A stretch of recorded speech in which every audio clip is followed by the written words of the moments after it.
I am not getting on that plane. Grace Hayes stopped so suddenly at the entrance to the jet bridge that Daniel nearly walked into her.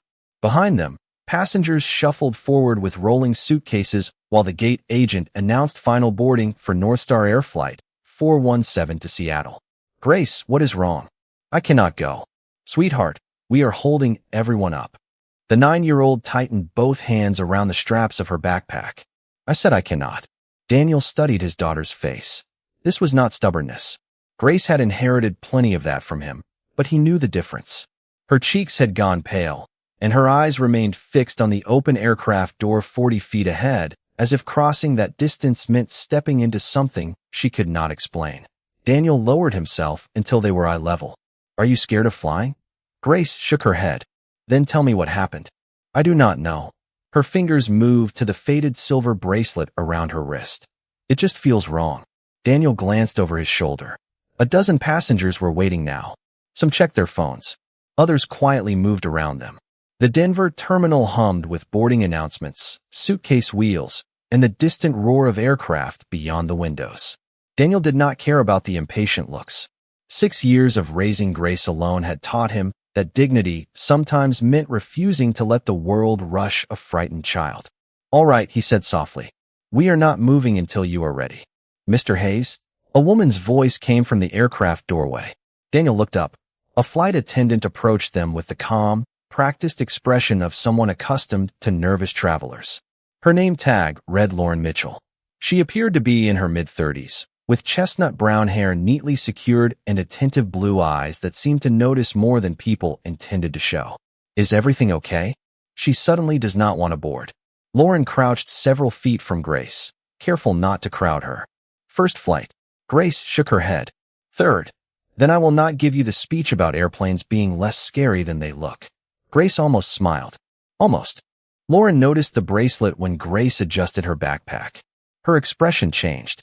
Not dramatically, just enough for Daniel to see the professional calm disappear from her eyes. Where did you get that? Lauren asked. Grace looked down. My dad gave it to me. Daniel straightened. Why?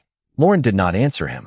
Her gaze remained fixed on the small silver bracelet, particularly the tiny airplane charm hanging beside a worn blue stone. She seemed to forget the passengers, the boarding announcement, even the aircraft waiting behind her. May I ask you something? She said. Grace nodded cautiously. Lauren swallowed.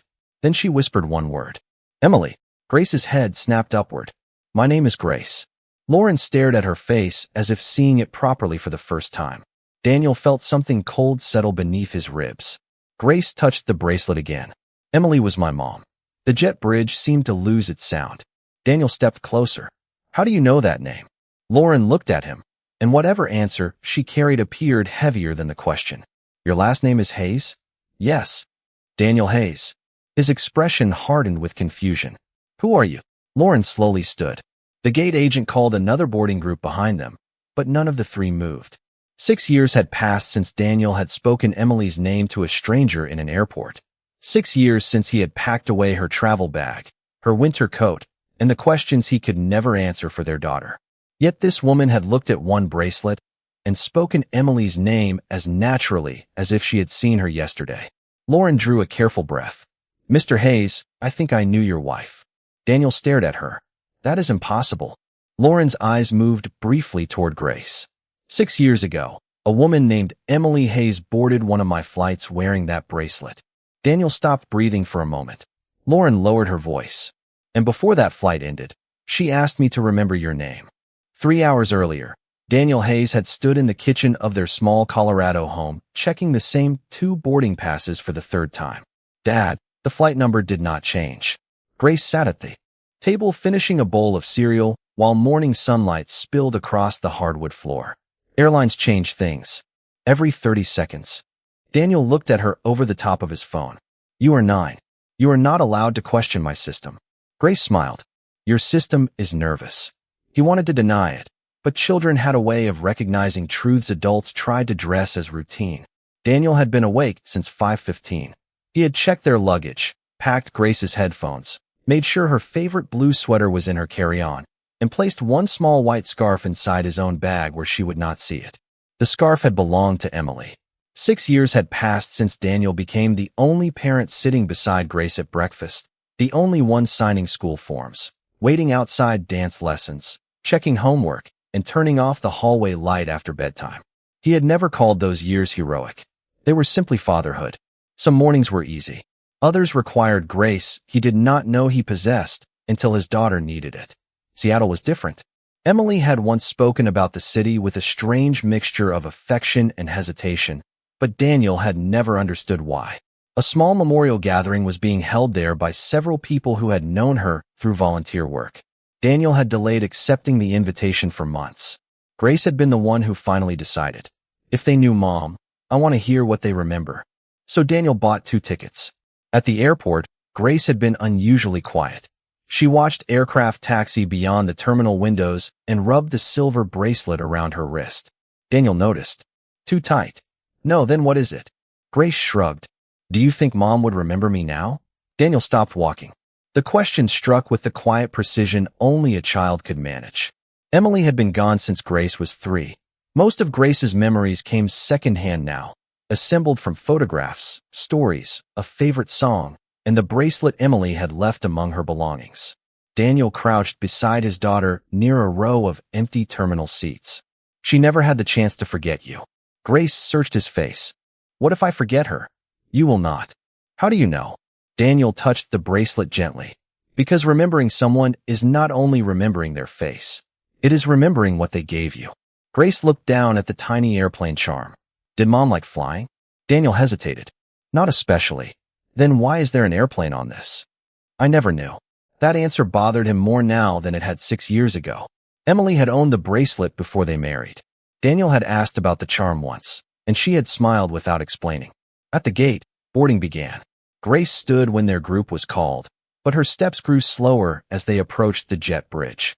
10 feet from the entrance, she stopped. Daniel had assumed nerves. Then Lauren Mitchell had appeared. Now, standing beside the aircraft door with passengers moving carefully around them, Daniel stared at the flight attendant who claimed Emily had asked her to remember his name. When did you meet her? He asked. Lauren looked toward the gate agent. We should step aside. Daniel nodded. They moved into a quiet space near the window while Grace stayed close to him. Lauren lowered her voice. 6 years ago, Denver to Seattle. Daniel's expression changed immediately. No, I remember her. You cannot. Lauren remained calm. Why? Daniel looked at Grace before answering. Because on that day, Emily told me she was driving to Boulder. Lauren said nothing for a moment.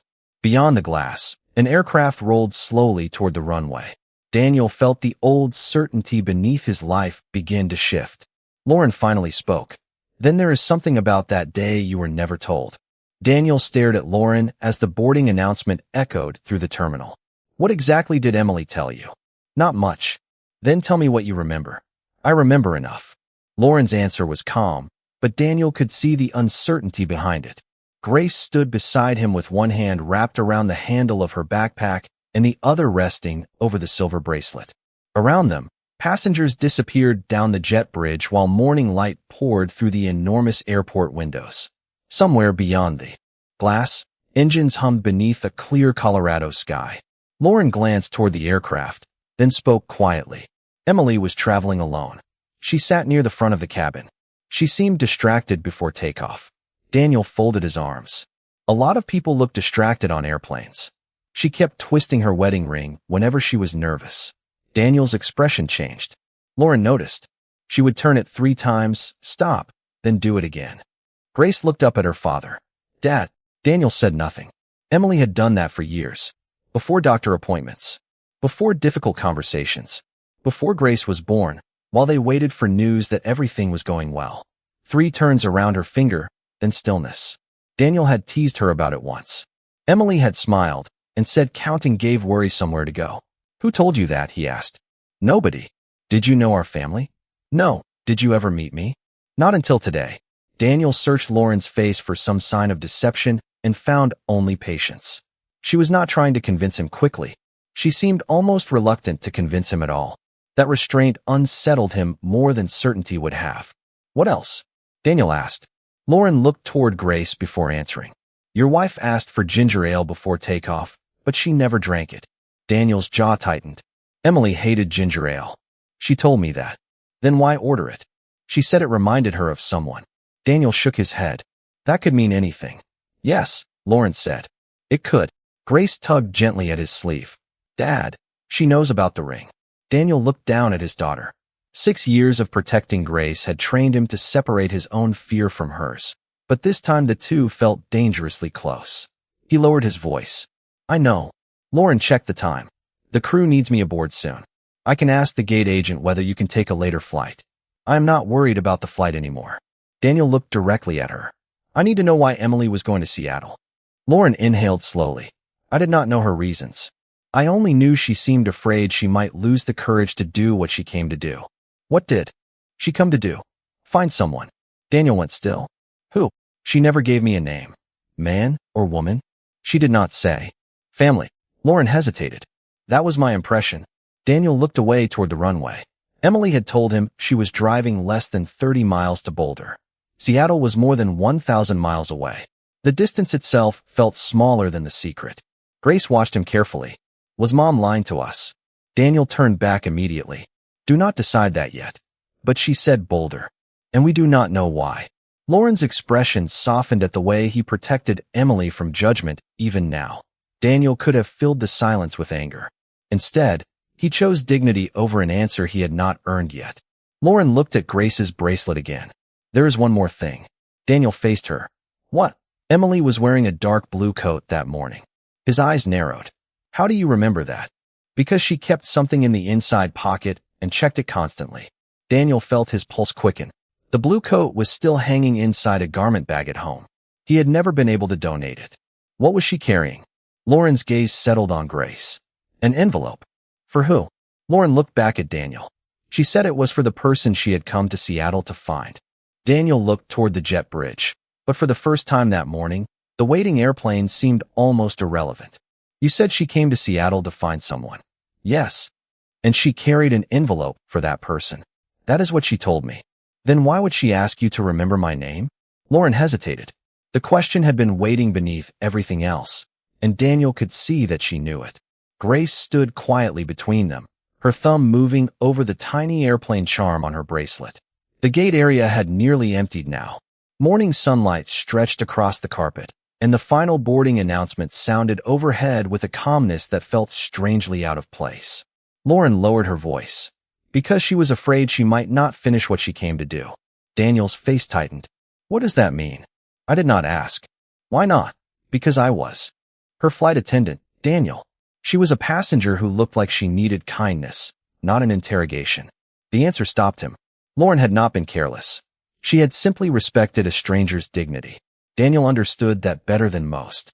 He looked away, collecting himself. Tell me about the flight. Lauren nodded.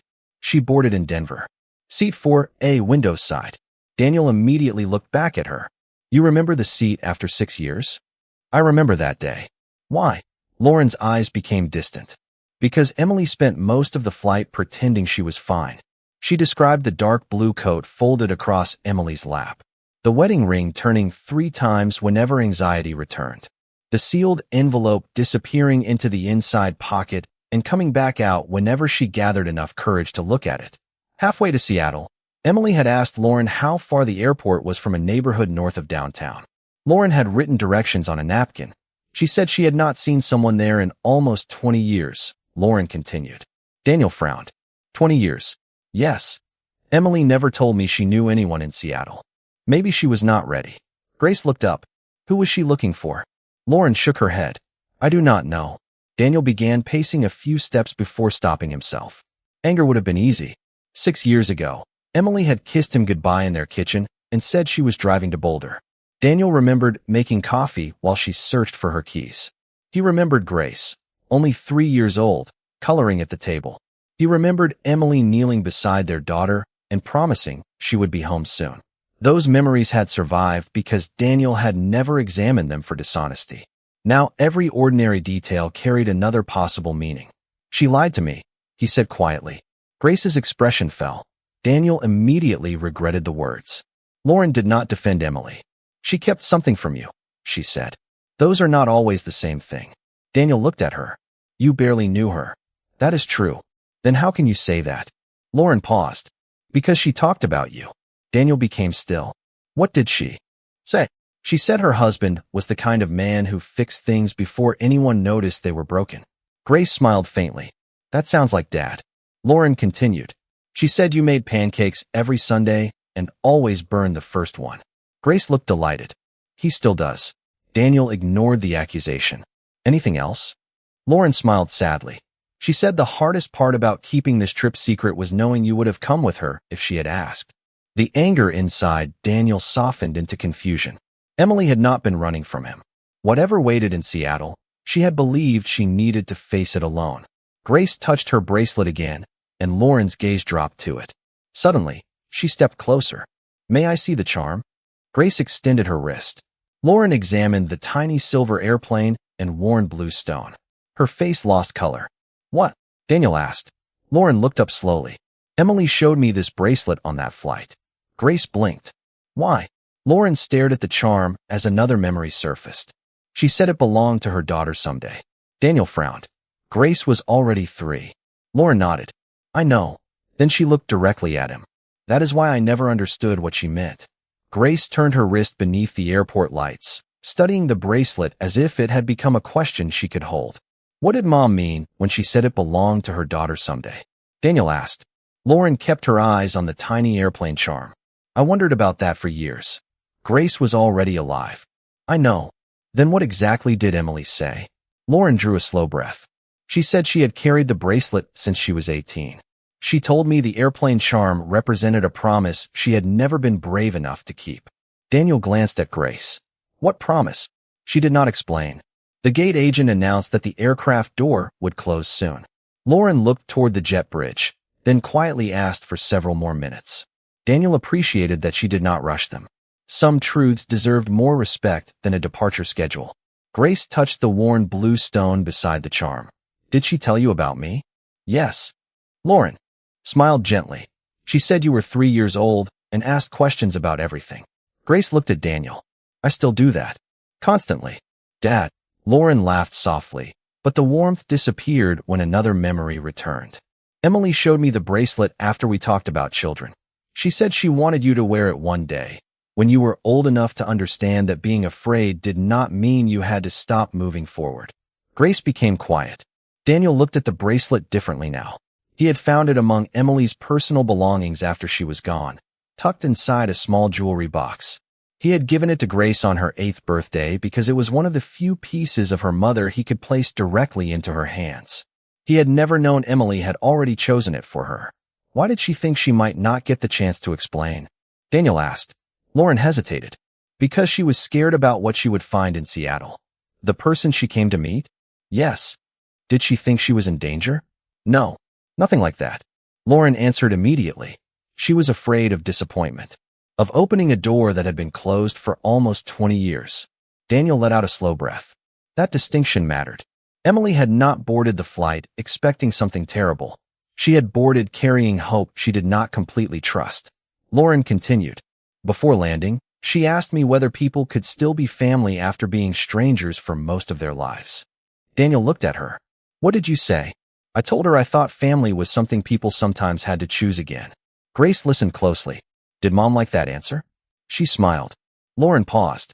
Then she said she hoped you would understand someday. Daniel's eyes narrowed. Me? Lauren nodded. She said your name. The terminal noise seemed to recede again. Daniel could hear suitcase wheels passing behind him and the low vibration of aircraft beyond the windows, but everything felt distant. Why did you not tell me this earlier? Because until 10 minutes ago, I did not know you were that Daniel Hayes. Lauren's voice carried no defensiveness. Emily gave me no address. No. Phone number. Just a name and a conversation I thought I would never have a reason to repeat. Daniel looked down. It was reasonable, yet something in Lauren's expression suggested there was still more. Grace noticed too. You are keeping something else. Lauren looked surprised. What makes you think that? You keep looking at your crew bag. Daniel followed Grace's gaze. A black rolling case stood near the aircraft doorway. Lauren became very still. 3 seconds passed before she spoke. I'm moving apartments next week. I brought a box of old work keepsakes with me because I did not want the movers handling it. Daniel stared at her. What does that have to do with Emily? Lauren looked toward the bag. then back at him. After we landed in Seattle, Emily gave me something she was afraid she might need returned. What? Lauren's voice dropped almost to a whisper. Another envelope. Daniel felt his chest tighten. For the person in Seattle? No, Lauren shook her head. This one had your name on it. Daniel did not reach for the envelope. For several seconds, he only stared at Lauren as if the words themselves needed time to become real. You have had something addressed to me for 6 years? Yes. And you never opened it? It was not mine to open. Grace looked toward the black crew bag near the aircraft door. Is it really in there? Lauren nodded. If it is where I think it is. Daniel's expression tightened. You carried it around for 6 years? No. I kept it in a box with old crew photographs, thank you notes, and things passengers left with me that mattered. I am moving next week, so I brought the box with me rather than leaving it for the movers. The coincidence should have sounded impossible, but Lauren did not present it like fate. She sounded almost embarrassed by it. I tried finding you after that flight, she continued. Emily only wrote Daniel Hayes. No address. No telephone number. I searched online, but there were too many people with that name, and I had no right to send something this personal to the wrong person. Daniel looked away. He wanted someone to blame because blame was simpler than uncertainty. But Lauren had protected a sealed letter from a stranger for 6 years without violating the trust attached to it. There was quiet dignity in that, even if the timing hurt. Why did Emily give it to you, he asked. Lauren thought back. We had landed in Seattle. Most passengers had already left. Emily stayed in her seat for a minute, holding the envelope. Then she asked whether I ever flew back through Denver. What did you say? I told her constantly. Lauren glanced at Grace. She handed it to me and said, For Daniel, if I cannot finish this myself. Daniel closed his eyes. He remembered that morning at home. Emily searching for her keys. Grace coloring at the kitchen table. The quick goodbye. The promise to return. Nothing about Seattle. Nothing about an envelope. Nothing about someone she had not seen in 20 years. 6 years later, the unanswered parts of that morning were standing beside an airplane waiting to depart. Lauren walked to her crew bag and carefully opened the front compartment. She removed a small fabric pouch, then an old cardboard keepsake box secured with a simple elastic band. Grace moved closer to Daniel. Lauren searched through several folded notes and photographs until her fingers stopped. It is here. She lifted a cream-colored envelope, softened slightly at the corners by time. Daniel recognized the handwriting before he could read the name. Daniel Hayes. 2 words. Emily's hand. His breathing changed. Grace whispered, That is Mom's writing. Yes. Lauren held the envelope toward him. Daniel did not take it. Dad. Not yet. Grace looked confused. Why? Daniel stared at the letter. For 6 years, he had built a life around what he believed he knew. Emily loved him. Emily loved Grace. Emily had left home one morning and never returned. Those truths had been painful, but they had been stable. Opening the envelope meant allowing a dead woman to change the story when he could no longer ask her questions. I need a minute, he said. Lauren lowered her hand without judgment. Take 1. The final boarding announcement sounded. Lauren spoke briefly with the gate agent, who began arranging for Daniel and Grace to be moved to a later flight. Grace remained beside her father. Are you scared of what it says? Daniel looked at her. Yes. Could it say Mom did not love us? No. He answered too quickly, then realized he meant it. Whatever Emily had hidden, he knew that much. Grace studied him. Then maybe the scary part is just that you did not know everything. Daniel looked back at the envelope. Children had a way of finding the simplest door through complicated rooms. Lauren finally placed the letter on an empty seat between them rather than forcing it into his hand. Emily did not look like someone running away from her family, she said softly. She looked like someone trying to make peace with the family she came from. Daniel lifted his eyes. What do you mean? Lauren hesitated. There was one thing she told me before leaving the aircraft. What? The person she came to Seattle to find was her father. Daniel looked at Lauren as though she had spoken a name from a part of Emily's life that had never existed. Her father? That is what she told me. Emily said her father left when she was young. He did. She never wanted to find him. Lauren held his gaze. Maybe that changed. Grace stood quietly beside the empty airport seat where Emily's envelope rested. Most of the gate area had cleared now. Beyond the tall windows, aircraft moved slowly beneath the bright Colorado morning. while distant announcements blended with the steady hum of the terminal. Daniel picked up the envelope, but still did not open it. Why would she hide this from me? I cannot answer that. She knew I would have gone with her. She told me that too. Daniel looked down at Emily's handwriting. 6 years of grief had taught him how to survive questions without answers. He had learned to make breakfast while missing someone, attend school events while missing someone, laugh with his daughter without feeling guilty for being alive enough to laugh. But this question was different. Emily had chosen silence while she was still there. That hurt in a place grief had never reached. Dad, Grace said softly, maybe you should read it. I do not know if I can. You read everything. Daniel almost smiled. Not everything. You even read the instructions for the toaster. Lauren lowered her eyes, hiding a small smile. Grace stepped closer. Are you afraid Mom wrote something that changes her? Daniel looked at his daughter. Maybe, but she cannot become a different person because of a letter. He said nothing. Grace touched his hand. Dad, Mom cannot leave us again. Daniel's voice came out quieter than he intended. She already left. Grace shook her head. No, we lost her. That is different. Daniel became still. There was no accusation in the child's voice. Only a distinction he had been too hurt to make for 6 years. Emily had not chosen to disappear from their lives. Whatever secret brought her to Seattle belonged to a story that ended before she could return and explain it. Daniel looked toward Lauren. She did not encourage him. She did not tell him what Emily would have wanted. She simply waited. Respect sometimes meant refusing to push someone toward an answer, even when the answer was already within reach. Daniel slid one finger beneath the envelope flap. The paper opened with a faint sound that seemed impossibly loud. Inside were 3 folded pages and a smaller sealed note.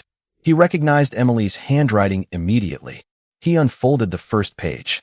Daniel, he read softly. Then he stopped.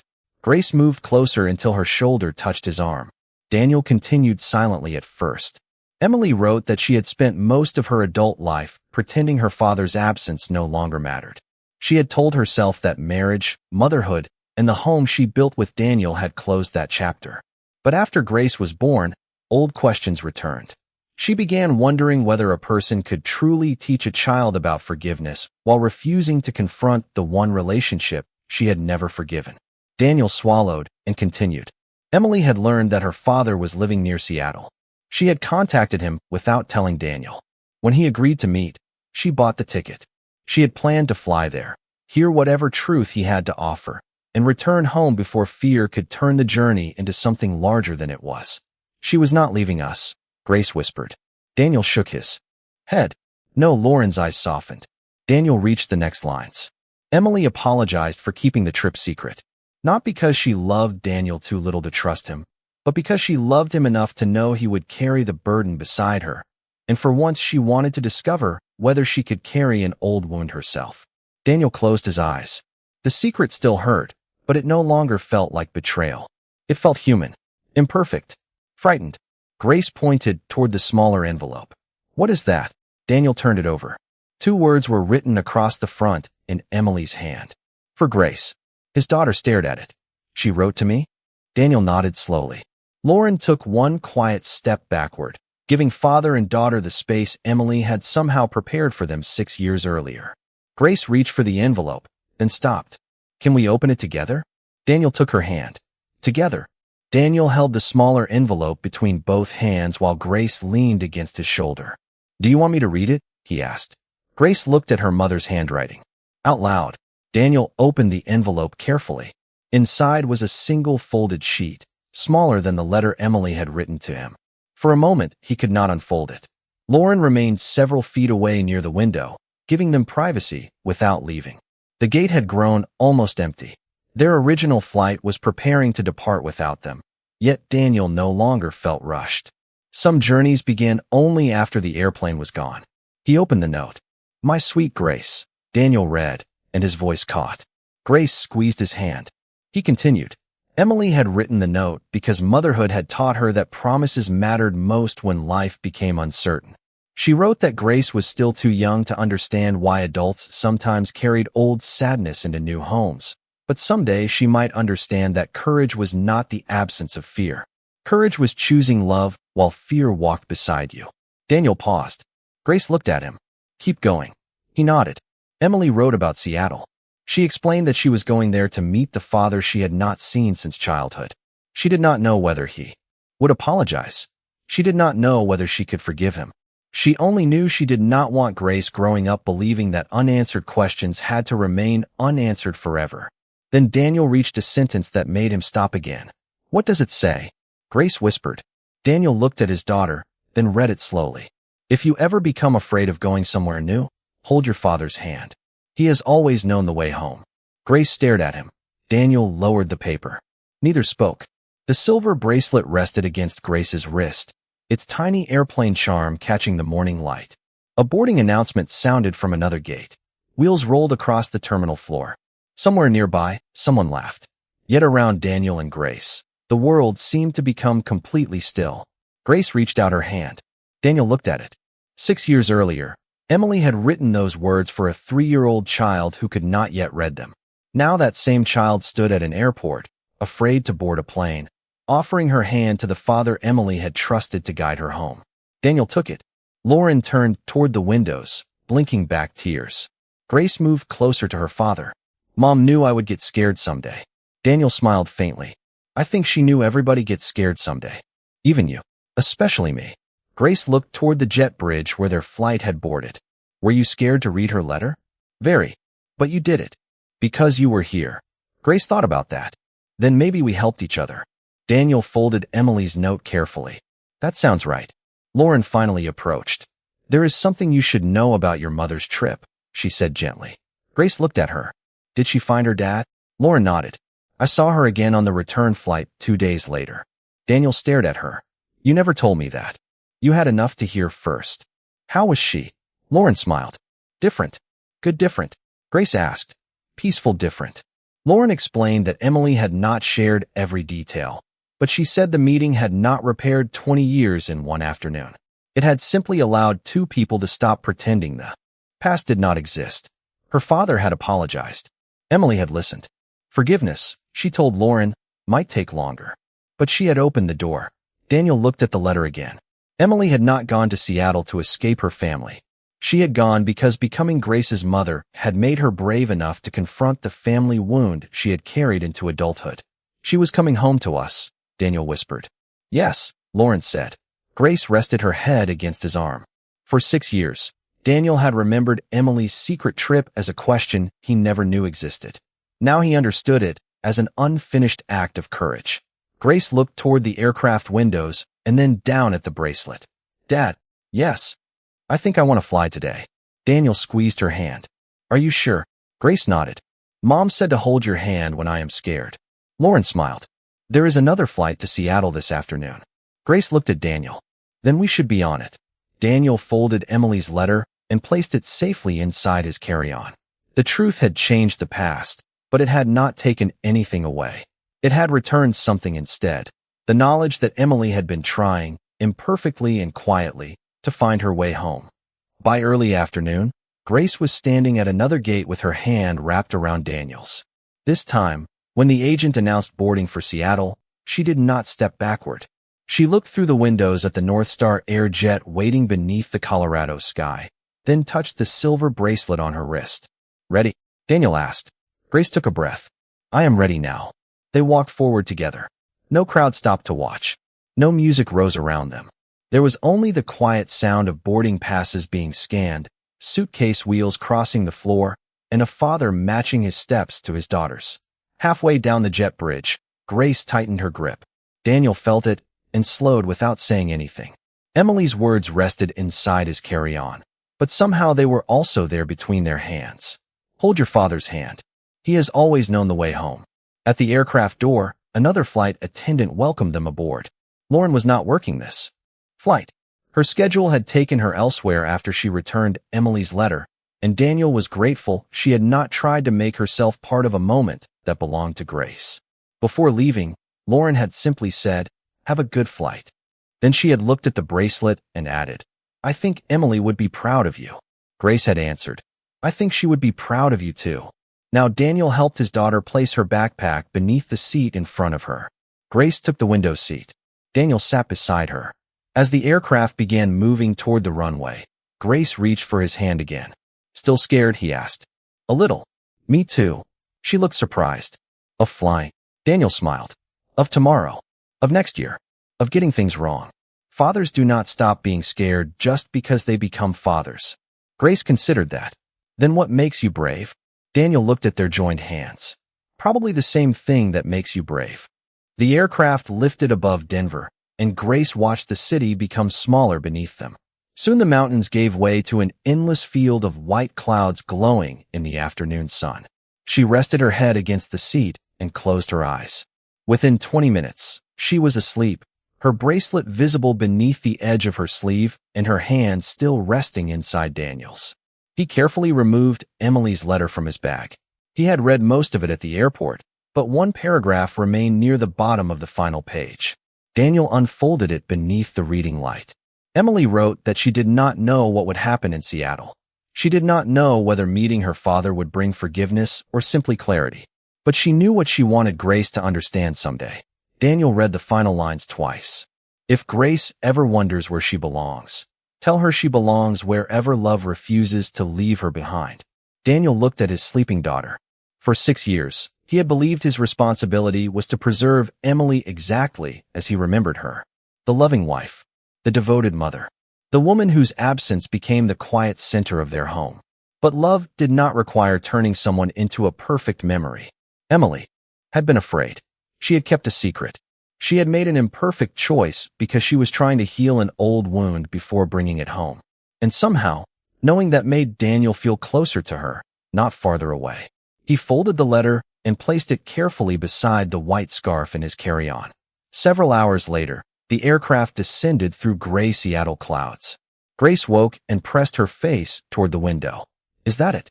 That is Seattle. Where Mom went. Yes. Grace looked at him. And she came back? Daniel understood what she was really asking. She was coming back to us. Grace smiled quietly. When they entered the terminal, Daniel's phone vibrated. A message from Lauren waited on the screen. She had written only 4 words. I hope she boarded. Daniel showed Grace. She smiled and asked for the phone. Her reply was equally simple. I held Dad's hand. Daniel sent it. Then father and daughter walked toward baggage claim, carrying Emily's letter with them. The past had not changed. It had become complete. And somewhere between Denver and Seattle, a frightened little girl had discovered that courage was never about traveling without fear. It was about knowing whose hand to hold when the journey finally asked you to move forward.